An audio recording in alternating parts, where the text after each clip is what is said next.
আলহামদুলিল্লাহ। আজ মুহররমের রোজা রেখেছি আমরা। ইফতারির টাইম হয়ে গেছে প্রায়। তো আজকে আমাদের ইফতারি আল্লাহ তাআলা এগুলার ব্যবস্থা করে দিয়েছেন। তো আমার উম্মিদ ছিল না যে আজকে এই ইফতারিগুলো আমরা খাবো। তো আল্লাহ তাআলা হুট করে ব্যবস্থা করে দিয়েছে, আলহামদুলিল্লাহ। তো এখানে আমরা দুজন আছি, আমার এক মুসল্লি আর আমি। তো আলহামদুলিল্লাহ এখানে ফল হচ্ছে আম, পরে হচ্ছে আপনার এই লিচু, পরে হচ্ছে আপনার খেজুর, পরে হচ্ছে এখানে সেব বলে, यानी এটা হচ্ছে আপনার আপেল, এখানে সেব বলা হয়। তো আমরা আমাদের দেওবন্দে বলে সেব।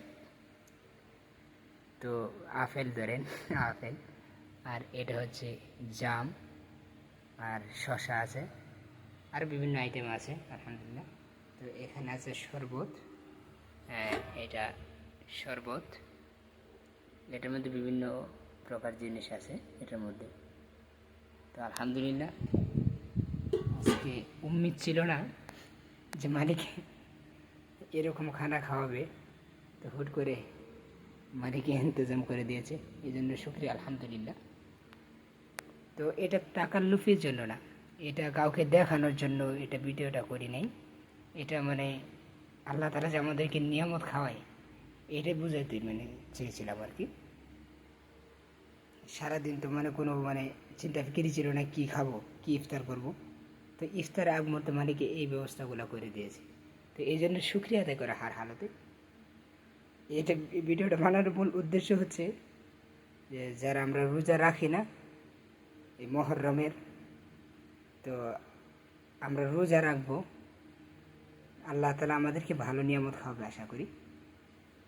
তো অনেকেই তো মুহররমের নামে বহুত উল্টাপাল্টা কাজ করে, বহুত ফাজলামি কাজ করে, যেটা শরীয়ত বিরোধী কাজ।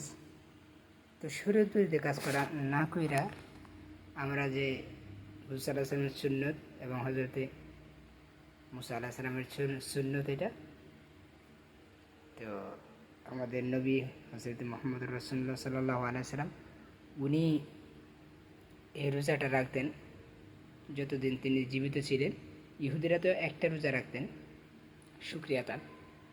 তো ইহুদির সাথে মুসাফা হয়ে যাবে বলে আমাদের নবী হযরত মুহাম্মদুর রাসূলুল্লাহ সাল্লাল্লাহু আলাইহি ওয়াসাল্লাম উনি বলেছিলেন আগলে সাল থেকে, সামনে যে বছরটা আসবে ওই বছর থেকে আমি 2টা রোজা রাখবো।